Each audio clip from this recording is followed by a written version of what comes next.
Welcome back to Making Video Your Business. And today you have a brace of Chris's. Chris Webb is joining me, estate agency coach, mentor, all-round nice guy. Oh, thank you very much. Chris, thanks so much for taking the time to come see us. Oh, thank you for having me. I think we can have the two Chris's, or is that podcast name? Is that been and gone? There's the two Russells. I don't know. Oh, no. There's the two Chris's. But yeah, no, thanks so much for coming. I know you're a very, very busy man. Can you give anyone who's watching this or listening to this just a little bit of a background about Chris Webb? Yeah, so estate agency through and through. It was my first sort of proper job in inverted commas back when I was 18, which was quite a while ago now, as the wrinkles will tell you. Where was that based? In Winchester. Oh, nice. So first boss was Ian McKenzie, which lots of people know Ian from the Guild and sort of being around, and sort of worked my way through from sort of pond scum junior negotiator, T-boy / doing viewings full-time sort of thing. Sorry, do you graduate from T-boy? I don't think I've done. No, well, yeah, no, one day I dream. I finally drink water. I've not done that. I've not graduated. I don't have one, so I'm not making one. Well, absolutely. Yeah. So my job when I first started was literally just to do viewing. So my weekday was I think I should have every Wednesday and every other Tuesday off. So try and have a good social life, and your only day off the week is Wednesday. Not fantastic in the grand scheme of things. So was highly motivated to get promoted quite quickly. So went from sort of junior negotiator to negotiator, senior negotiator, then went on to things like branch managers, regional managers, etc. So sort of a bit of a journey there, and then ended up as national performance director with the property franchise group, which was a great role, loved it to pieces, looking after a lot of their franchisees and ensuring their businesses grew and flourished, because a franchisor wants their franchisees to do very well, strangely enough. Of course. So that was kind of my role in there. And I was with them for 5 years. Really great time. Dealt with a lot of franchises in that time, had a lot of clients to work with, which was a blessing and a curse. It was great from an experience point of view, because you've always got 250 experiments going on at any one time sort of thing. From a person power being dragged in 100 different directions sort of thing, you charge your phone about 3 times a day. So I started my own business almost 2 years exactly today. And the idea being to help estate agents grow their businesses. I do not want to work with 250 clients at any one time. Thank you very much. We're very selective about who we work with. Sure. And my goal is for people that work with ourselves to have a fantastic business and for them to make as much money and to be as successful as they possibly can be. Well, that is a great backstory. Thank you. What a hero! What a hero's journey! Oh, well, yeah. What a hero's journey! That's super. So, I met you. I think in person. I met you at Do It For Dom last year. I think that was the first time that we were physically in the same space together. Yep. But I felt like I had come across you a lot. Mm-hmm. I felt like I'd seen you around a bit, because you're quite a big advocate. I know this is a visuals podcast, but you're quite a big advocate for visuals. Can you talk to me about how you got into making video content, and how powerful that's been for your business?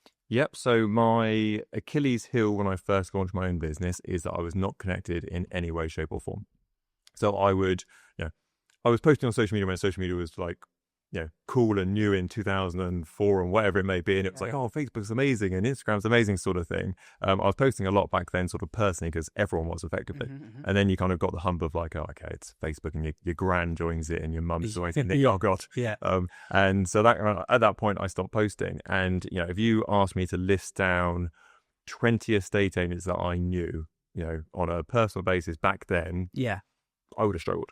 Yeah. I mean, I think there's still a similar sort of problem with video at the minute. Yeah, 100%. So I was very badly connected and very badly networked. I'll phrase that awfully. But my network was tiny and no one really knew me. So if you're listening to this podcast today or watching the videos, if you knew me from over 2 years ago, I would be very surprised. Yeah. So you probably know me in the last 2 years. So I knew that was sort of an Achilles heel on my side, that I had to go sort of, as I would say, maximum attack. Yeah. And I'd be like, right, what is the best way that I've got for people to know me? Now, take your ego out the window, and I look good in this video, I don't look good in that video, my hair's grey, my hair's terrible, whatever.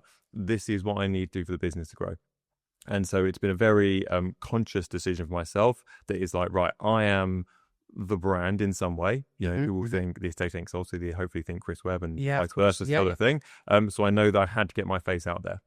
And I think I recorded my first video and it took 3.5 hours to record a 1-minute video, I would say. I blinked too many times. I coughed halfway through. My eyes went off the camera for a second. All this sort of stuff. And it took such a long time that actually the software I was using to record actually logged out halfway through, and I actually had to do it twice because I nailed it once. Yeah. So really sort of painful process. So for me, with regard to sort of personal branding, getting myself out there, it's what's the quickest way for people to know, like, and trust and know what I'm about. Did you find it easy? Oh, God, no. No. I don't think in my personal experience, I don't think you find doing video easier. You just care less about sort of yourself in it. So I look at the video content I did back then. It's got better, but I think actually my presenting style is probably fairly similar to how it is now. Yeah. I just will do it first take, because I'll be like, if I sneeze halfway through, or I cough halfway through, or I trip up a curb, or I blink 20 times, I'll be like, cool, it's part of me, and it is who I is. When I first started, I was like, it has to be perfect. It has to have my, everything's amazing. It needs to be like scripted and all this sort of stuff. I need to make it really sort of, I was hard on myself. But now, if I'm trying to get my personality across, I'm like, this is me, press play, let's go.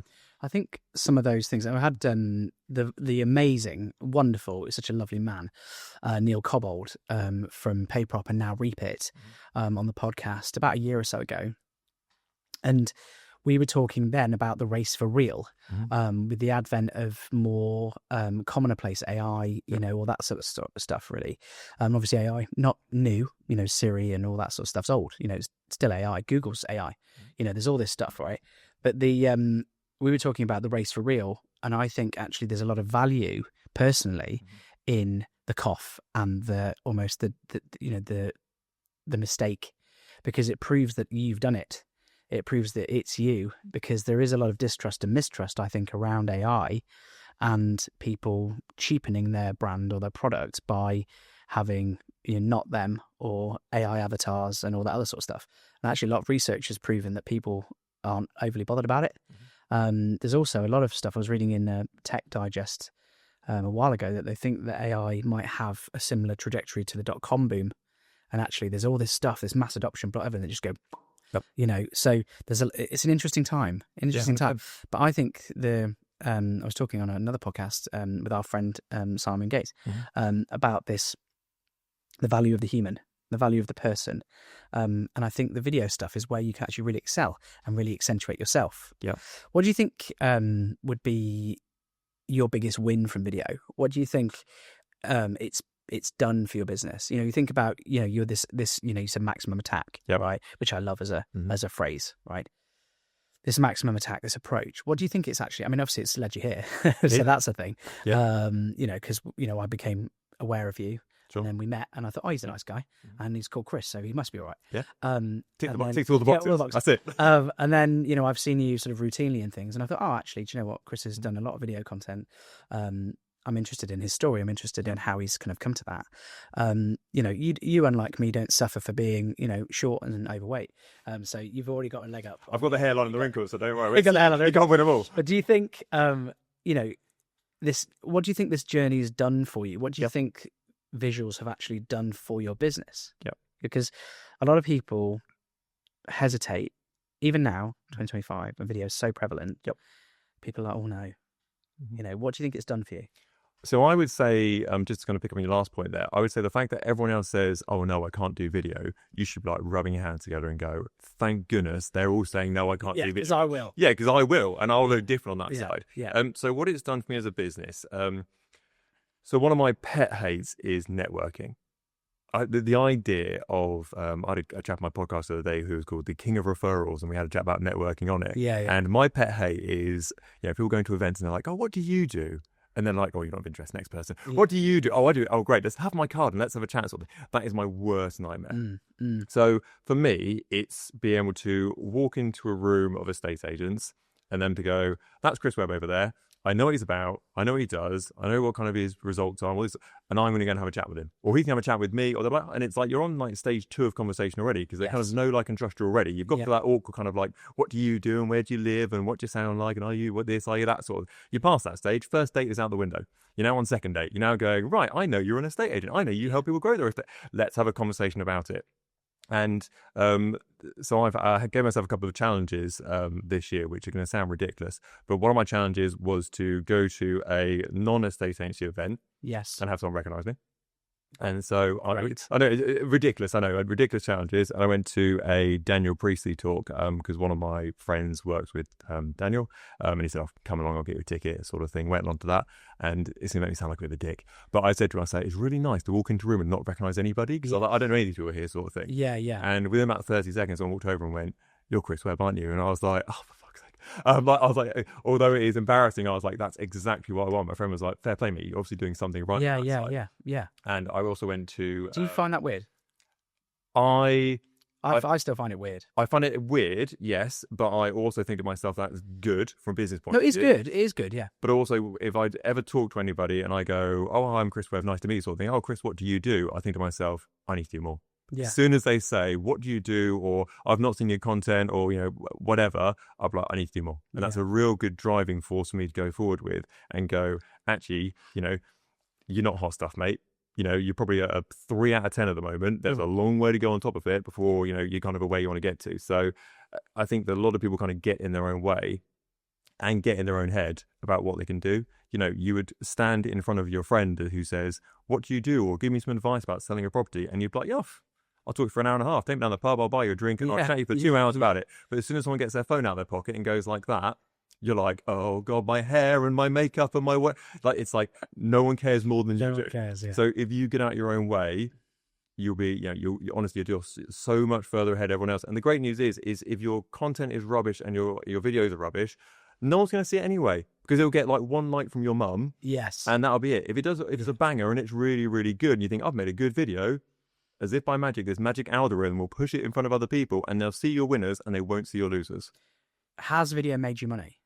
Oh, 100%. Most of my business is built around people knowing who I am. As I said, I'm not a fan of going to people saying, "Oh, do you want some help? Do you want this? I can do that."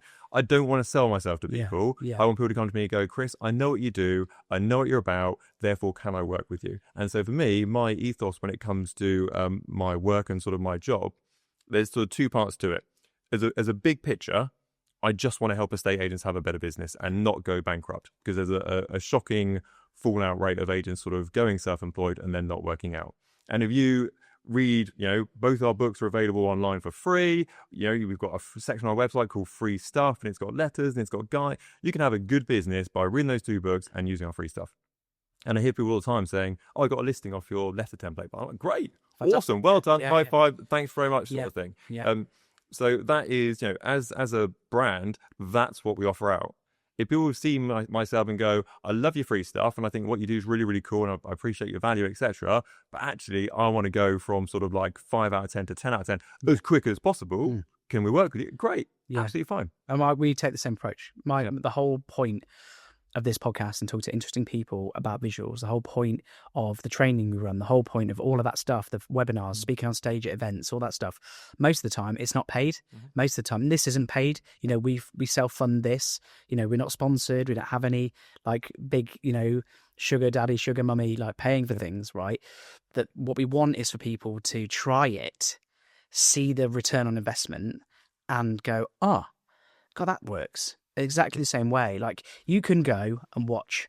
We've made over 100 episodes of podcasts. I can't even remember how many we've made now. I'm not at 150 yet because I've not had any poppers or balloons or whatever. But we've done over 100. We're into the 110s, 120s, right? All of those podcasts. There's loads of them that are. Why should I use a microphone? Why should I? How can I improve my lighting? What about this, that, and the other? We put a knowledge hub on our website, which is just tips and advice about social channels, about usage, about whatever. Me and Matt did a podcast a few weeks ago that was released that was all about microphones, and we actually plugged them in and we tested them live on the podcast, and we did it. And we had some stuff on the phone and the microphone and the sound deliberately from that mic and stuff. Yeah. And you can get going we always say you can start making better than phone quality stuff for around £100. Yep. You can buy yourself a little Bluetooth mic, on Amazon, 35 quid, with 2 clips. You can get yourself a tripod for 30 quid. You can get a phone bracket to clip your phone to. And you can start making reasonably good looking stuff, leverage free apps like CapCut for your editing, leverage a free app like Teleprompter for your scripting, whatever, right? And just do it and see what the return is. right? And then if you make a load of money out of it and you think, do you know what, my business is worth a bit of investment in X, Y, Z, then call a company. Yep. Then call someone who's great. Yeah. In exactly the same way that I will go and screw a picture to a wall in my house. I'll go, bang a nail in and whatever. And Nick, who's behind the camera, who's really good at DIY, he'll be going, I wouldn't let you do that because I'm shit at it. Not loose with a hammer. I'm so bad. I'm getting better, but I'm not a DIY guy, right? I would do little bits around the house, but I wouldn't replumb my sink and I wouldn't redo my boiler. I'd repressurize it. I won't fit a new one. Do you see what I mean? And I think you're good at what you're good at, right? And I think you get to a point where you go, this has made me some money, or this is great, or this has saved me some money by doing it. Then I'm going to invest in that because that's going to be good for me and my business and my life, right? I think that's where people need to get to for me. What do you think are your top tips for video? If you could give someone who's starting out with video content or an agent is a really good example. What would your number one tip for agents be? I know what mine is, but what was your number one tip for content for your agents? So my tip for just in general is just start. Yeah. Your first video, I won't swear, but your first video is going to be your worst video. And the only way is up for I look back at my first videos and I'm like, oh my God, what was I doing sort of thing? Eyes were over the show, tripod over, like not very good. As long as you look at each of your content every bit of time and go, actually, how can I improve that going forward? And go, better microphone, I'll get a gimbal next time, I'll put a filter on, whatever. So you're looking to advance at the time. Yeah. You'll be surprised over 3, 4, 5 videos, you go from terrible to actually, pretty good. It's a quick learning curve. Obviously, to get up to your sort of standard, that's like, that's a push. But I don't do a lot anymore. But to get to a good level, with, as you said, free stuff and a clip-on microphone, you can do some more right stuff. Certainly, you're probably better than most agents out there who don't do any videos. Certainly, which is still a huge percentage. Yep, absolutely, 100%. Massive percentage. And I think it's changed that mindset from being a consumer of social media to being a producer of social media. Yeah. And that's in everything you do. And so with regard to how agents can kind of start and help people, as Chris Watkins would say in this building somewhere, you are key holder to the second most talked about subject in the UK with regard to property market. After the weather. After the weather, of course. If you can combine those two, you've got like the golden arch there. So you have got a huge amount of information and people want to know what you're up to individually. I think the mistake that many agents think is they think their quality, their content needs to be like up here. And every time they do it, it needs to be like some like Hollywood thing with amazing stats and figures and this is what it means and it's a cool like so-and-so. Really, they just want a content video you saying, I've just done this, it's absolutely awesome, I've just done this, it's absolutely terrible, here's a bit of advice about this, here's a bit of advice about that, someone's just asked me X, Y, and Z, I've got this property coming on the market next week, and it's all the common things that people ask you and you deal with day in, day out, that people like seeing behind the curtain, and you're seeing, oh, that's what a viewing looks like, oh, that's what evaluation looks like, oh, that's what people are asking you, that's what offers in excess of means, I always wonder what POA stood for, like all these things that you're like, of course it makes sense, of course you know that, because you're in the property world. Yeah. For everyone else, they've got no idea. Just go to the pub with your friends and talk about estate agency and property, and you'll be like, oh my God, the bar is so low. Everyone's an idiot. And there's so much content and value you've got in your job that you do every single day that you take for granted that people are interested in. So don't undervalue kind of your value in the knowledge you have of estate agency and property and get that out there. I say similar things in training a lot. And I think everyone must know this by now, but they don't, and I think estate agency is a really good example. There's so many things in property that we just assume, or agents assume because they do it day in, day out, that actually that is a thing. And that's where, and I've used this on the podcast before, but I moved last year and I asked my agent when I was listing, by the way, how much is the conveyancing? And he said, it's £1,000. I was like, that's really reasonable. And then when I got the bill from the solicitor, it was $3,500. Right. And I rang him. I said, why is my conveyancing bill £3,500? And he said, we have to pay conveyancing on both the buy and the one you're buying and the one you're selling. And I was like, you never said that to me. I've now got to find £2,500 that I wasn't expecting to spend. And it caused me a headache. Do you know what I mean? Yep. And I think and he was like, well, of course you do. Yep. But he knew that. Yep. And I'd not moved for 20 years or 15 years. And I'd forgotten that. Yep. In fact, I didn't even do it last time because I sold and I didn't buy. Do you know what I mean? And I didn't do any. I sold the last one and I didn't buy it. Do you know what I mean? And I think so. It would have been even longer. It probably would have been over 20 years since I'd moved. So I'd completely forgotten that you were buying it. You had to pay conveyancing twice. And so for me, it was all those little bits of knowledge. That is actually, strangely, my number one tip for agents is don't just talk about things you're selling. Yep. Advice, help, support, interest. Because the number one stat for me that I always keep to mind, and I tell every agent or listen, is that only 6% of people are on market. 6% of the whole population are on market. 94% are off market. Yep. How are you talking to them? Yep. That's my number one. There's always like, don't think about the 6. They've either made a buying decision, they've chosen you, or they haven't. Yep. They're gone. We've lost them. That 6%'s gone, right? And of course there's change, right? How are we getting people who are filtering in off the back end of the 6 person, coming into they become the number 1 person down the bottom here, right? But how do we get this 94% to listen to us, right? And how do we maximize that return on investment for our time and energy? And that's where I see huge failing in every business, not just agency, where they're just talking to their existing customers. They're not talking to their potential customers. So, it's a bit like, wanting a high five for doing your job. Yeah.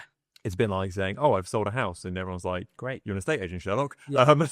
What do you want? A high five? Yes, we get it. You list and sell properties. That's great, but your job is there to offer value. There needs to be something. Why should someone even bother looking at your social media? There must be something in it for them. Either they're a family member and they want to just make sure you're okay because they love you, sort of thing. Either there's some sort of entertainment value because they think you're funny. There's some sort of information value because they think you're knowledgeable. But there's something they're getting out of the equation. They're not doing it for your benefit. They're doing it for their own benefit. People care about themselves. So if you don't know what that is, address that first of all. So for me, it's just knowledge-based. I don't try and be funny on purpose anyway. I literally just try. You are sometimes funny. Yeah, by default. Even a broken clock and all that. I just try and offer help as much as I can do. Yeah. And I go, where can I help people? What can I assist with? And what are potentially people struggling with? And where can I help it? And to go back to your earlier point, I think generally speaking, if you're thinking about where the level is of the public or anybody you're dealing with, probably take it down 1 notch. So if you think they're a 7 out of 10 on knowledge, they're probably a 6 or a 5 with regard to knowledge. And if you aim it to that sort of direction, it's probably about the right sort of area. I've produced content before where I'm kind of like just about posting. I'm like, I'm kind of telling a estate agent how to answer the phone. Like, is that like a bit like patronizing? And then people message me like, "Oh, really lovely content on that. Was really good. I'm gonna start doing that." And I'm like, I've literally just put a post up saying how you answer the phone. Yeah. So it's always a little bit below where you expect it to be. Yeah. People also, not everything's for everyone. Exactly. And I say that as well. I think one of our biggest tips, we've got a thing called the 1-2-3 method, which is basically a little bit of scripting, around, a hook, getting to the meat of it, and then having a, takeaway that's like a bit of you, a bit of personality, whatever, right? And the hook is always something like if you're an investment landlord looking for a new property, or if you're a first-time buyer, or whatever, and loads of people say to me, "Well, what if they're not?" I'm like, "Oh, they're not buying it." Yep. You know what I mean? So that's fine. If they're not an estate agent, they're not going to be interested in you. Exactly. If they're not interested in buying video content, or they're not interested in learning about video content, or they're not interested in potentially down the line thinking about video content for the business and growing it, they're not interested in me. Yep. So that's okay. Yep. We're not. There's not a one size fits all, and it goes back to your point about networking. Yep. I actually don't mind networking because I quite like people, and also crucially for us, we're not exclusive to one industry. We're very heavy in property, but we work in manufacturing, engineering, HR, finance, recruitment, all sorts of other legal, all sorts of other great stuff that we do, which is great for us, right? So I can't just focus on one industry's events, so I have to do something different. But I think the number one problem with these events where you go and you don't know anyone and no one knows you, and you do that sort of awkward, "Oh, what do you do? What do you do?" whatever. I think often it is the wrong room, but social media gives you an opportunity of always being in the right room. Yep. And that's sort of how it feels to me. You're able to, go and, it's not mine, but you're able to go and find your people. What is the future for your business? What is the future for Chris Webb? Because you've effectively, I like to think that you're a bit like a Formula One car. That's how I describe Chris Webb.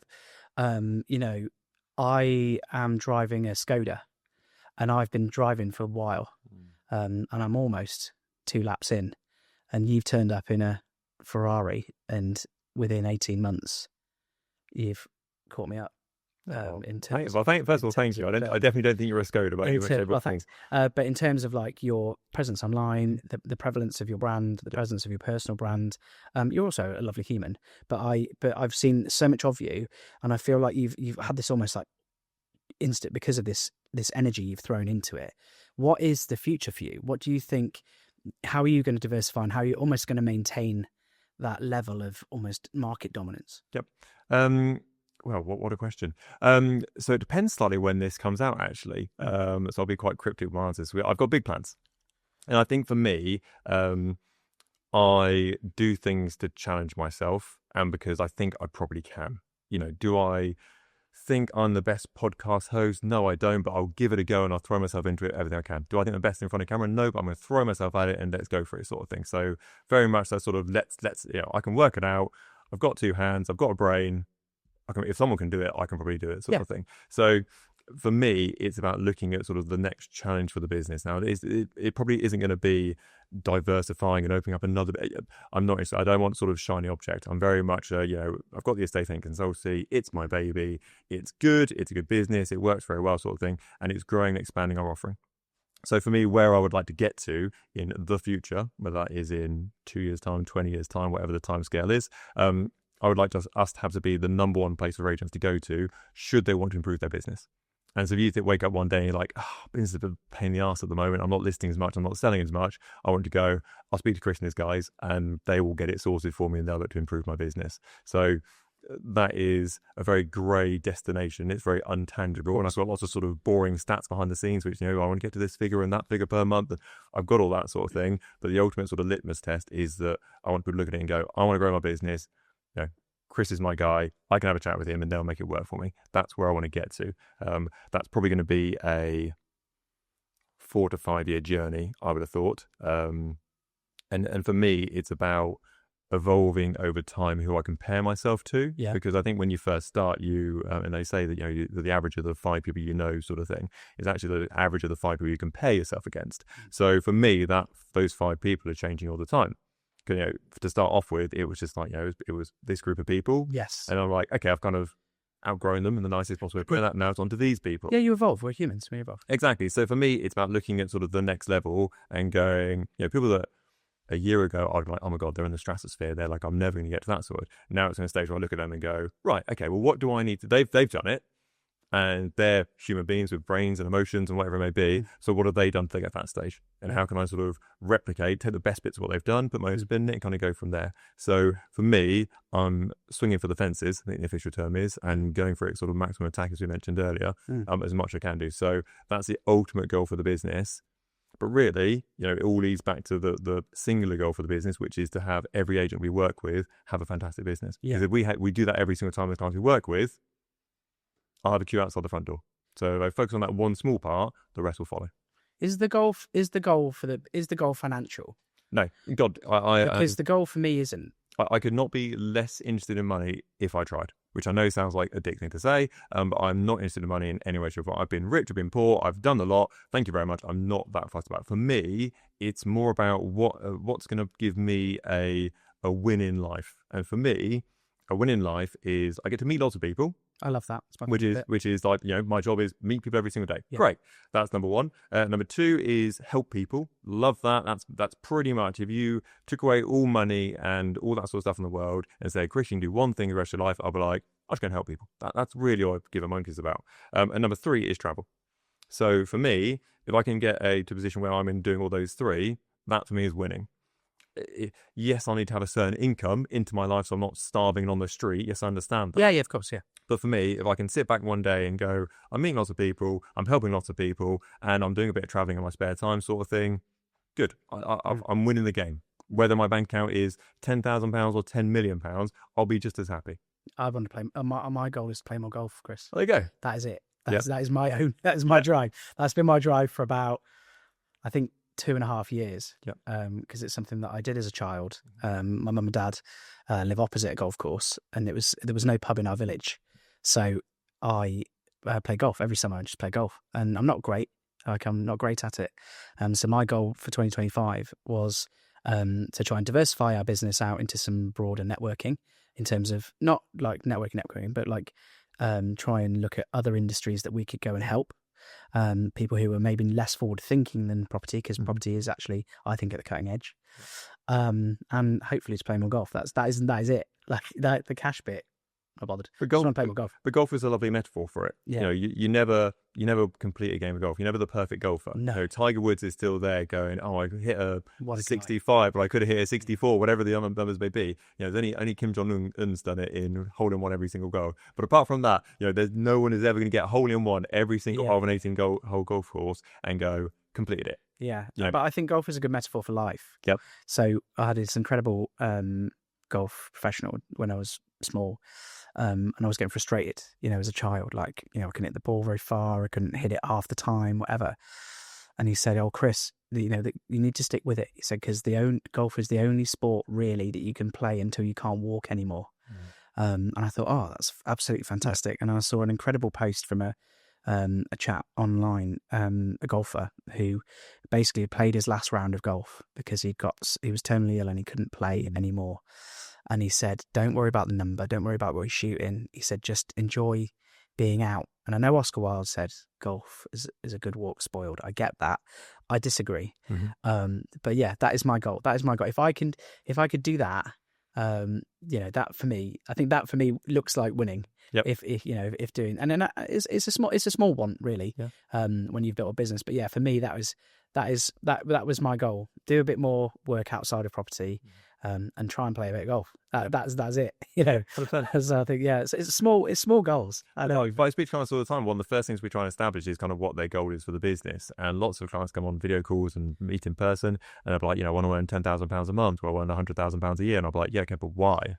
And eventually they'll be like, "Oh yeah, because I want to take Fridays off and take my kids to the school." And I'm like, "Okay, great, I now get it," sort of thing. "Oh, I want to take my family on holiday." Yeah, great, I get it, sort of thing. Now we're kind of, so I think the money is a tool, isn't it, to kind of get to where you want to be. But in reality, if you were getting paid X amount per month, you'd be like, "Great, guys, you run the media stuff. Yeah. I'm on the golf course. Thanks very much. I'll text you at the end of the day saying good day, bad day, sort of thing." I couldn't do that. I couldn't do that.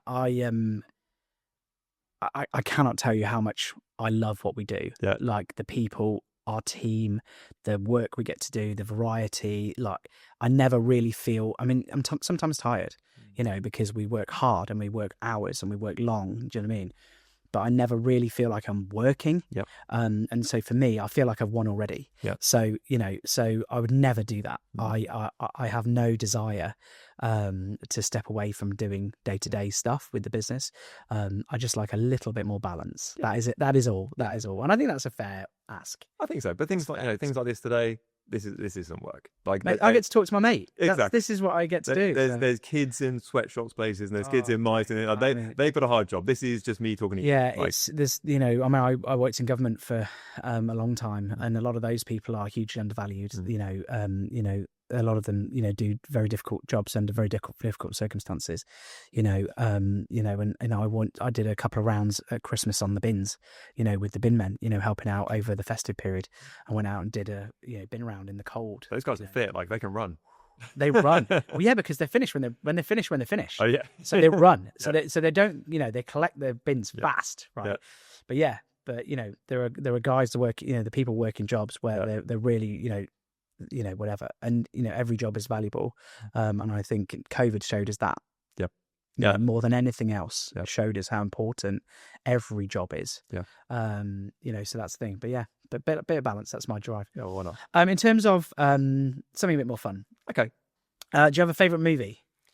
Well, I've actually never completed the Star Wars film as a side note, so I thought I'd get out. Yeah. So I just that before we go on the podcast. My favourite movie ever is this is a very immature answer. My favourite film ever is Dumb and Dumber. What a movie! Because classic. Because I'm at the stage now where I've seen it so many times that my partner won't watch it with me because I laugh before the jokes. I laughed during the jokes, and then I laughed after the jokes as well, because it is just a hilarious film from start to finish. And so that is my very unserious answer. If I was ever in a bad mood and someone would go, "What's going to?" I'll be like, "Let's just watch Dumb and Dumber." I would laugh from start to finish, and I'll quote. I'm even laughing now. I'll quote it for the next week and a half sort of thing going through. Serious answer. No. Do you know what? I love that answer. Okay, good. We'll shave that one then. Do you know what I'll say about Dumb and Dumber? Yeah, I like it a lot. So many good quotes, so many good lines for it. Yeah, that's a great answer. Yeah. In terms of like a series, are you watching anything good at the minute? I'm not a big TV guy. Okay. So it's because you're a driven, motivated kind of guy. Not really. So isn't it make me sound really boring? So for example, so I live with my partner. If she went out one evening and said, "I'm going to the pub with her friends," great, fantastic. I'll probably get my laptop out and I'll probably I'm just gonna do work sounds a bit strong. I'll be like, I've just got things to catch up on. I'll just do a few bits and pieces. Yeah. I'll get that. And I kind of, things that sort of help the building of the business, I would just do it. And I kind of enjoy that. My partner comes back and she's like, "How's your evening been?" I'll be like, "Great, it's been on so far. I've been on ChatGPT the whole time and we've made a business plan and we've done this and we've done that." And she's like, God, you're boring. And I'm like, yes. So I don't actually... you're not boring, you're driven. Yeah, we'll go for that one. Yeah.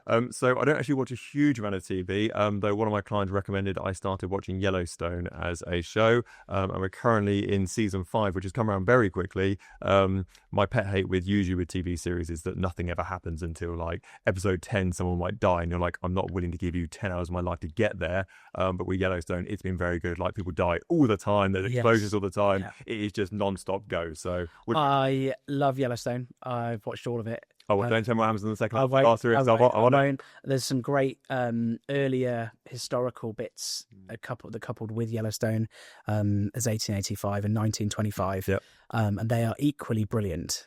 So they're good. So I would encourage you, once you finish Yellowstone, go and do the older stuff, like the Old West. And we literally looked at that yesterday. I came from Netflix. So recommend it next so watch. good. 1885 is excellent. Yeah. It is heartbreaking. I won't ruin it for you, but it's heartbreaking. But I'm a cry. So that's a good sign. It's terrible. It's terrible. Like, I'm awful. Like, as it's not real, but it would have happened. Something similar would have happened. Yeah. So it's awful. Yeah. Amazing. Yeah. Do that. And can I give you a little recommendation? Yes. So if you haven't seen Silo on Apple TV, that is next level television. It's unbelievably shot. The cinematography is wild. Yeah. We've just finished the first series of Paradise on Disney. I'm not even going to mention what it's about because it's so compelling. Okay. It's ace. But yeah, once you finish those, Paradise is wild. It's so good. Like, I had no idea. And even now, we only watched the 8th episode yesterday. And I was like, I did not expect that to happen. Yeah. It's crazy. Yeah. It's real good. You know, it's a good episode when you look across your partner and you're like, that was good. It's when we're saying, like, what does that mean? I'm like, we don't know. Yeah. We're talking to each other like, and I'm like, what? And my wife's asking me a question. I'm like, well, I don't know. I'm watching the same as you. Yeah. And she's like, I know, but I just needed to verbalize it. Yeah. You know, it's crazy. Yeah, it's really, really good. I really have to. Again, makes that sound really boring. I always have to kind of be quite harsh with my partner because she's one who feels like another one. She's like, just one more. Just when I'm like, it's 11 o'clock at night. We normally go to bed at 10 o'clock at night. We're not watching another hour episode of anything. It's where the dog sort of looks at you and goes, "Are you not going to bed yet?" Yeah, like tapping their watch. Like, are you sure? Yeah. Are you really sure? Well, my dog has taken to putting herself to bed. Oh, there you go. So she'll walk out at a certain time of night. She's like Pavlov. Yeah. And she'll, about 10:30, she'll go and put herself to bed. Yeah. And then I'll go in and go, "Come on, you need to go out for a wee or whatever." She looks at me as if to go, "It's cold out there." Yeah. Like, what are you doing? Like, I went to bed half hour ago. Yeah. So yeah. The dog knows. Hey, Chris, thank you so much for your time. Look, I wish you continued incredible success. One of the loveliest guys I've met in the last couple of years. I'm thrilled that you've given us the time. I appreciate it. Oh, very kind of you. Thank you very much. I'll go and watch Star Wars now. I'll start my way through. Yeah, start with the first 3. Yeah. Don't bother with the Phantom Menace. Okay. We're going to talk about that. Yeah, we'll talk. Thank you so much. Thank you so much.